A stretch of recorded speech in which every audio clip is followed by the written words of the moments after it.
Lah terus aku iki anake sapa lan bapakku mbokku sapa kek? Kowe kuwi mapan ana kene mung kleyang kabur kanginan. Ibarate ngendi dunungmu aku ora weruh. Mula kowe mentas saka kene munggah saka kene.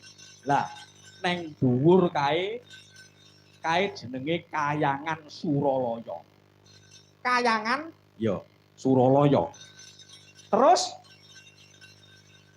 kowe sing ana neng dhuwur kae dewa-dewa.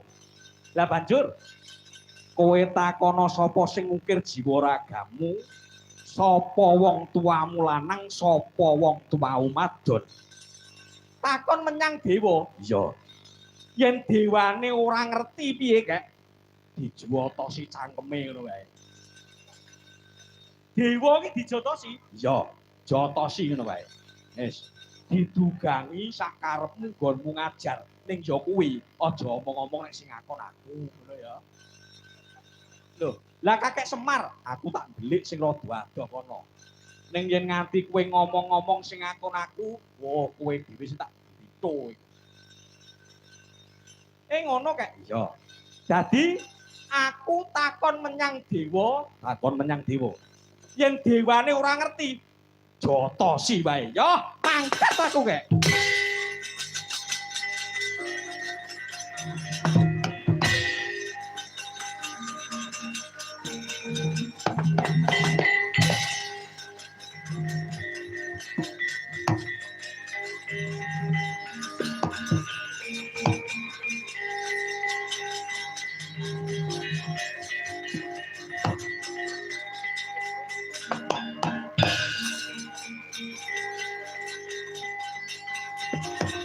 Mandeg.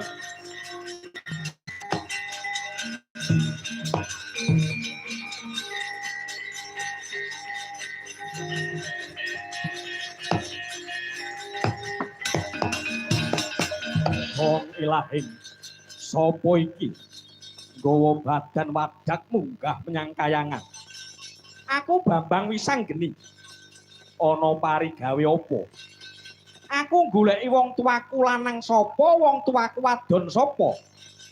Tegese bapakku sapa, mbokku sapa? Kowe dewa to? Iya, ulun Bathara Indra. Dewa mesti ke weruh. Dewa mestine wis kita. Ayo. Bapakku sapa, ibuku sapa? Lho. Lah kowe kuwi anake sapa? Ulun ora ngerti. Dewa kok ora ngerti njaluk jotosi cangkeme iki. Waduh ya.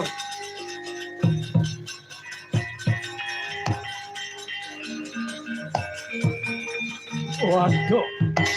Weh.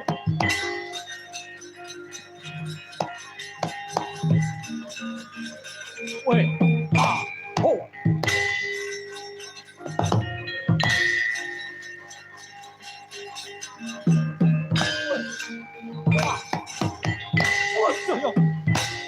Ayo, di dewane.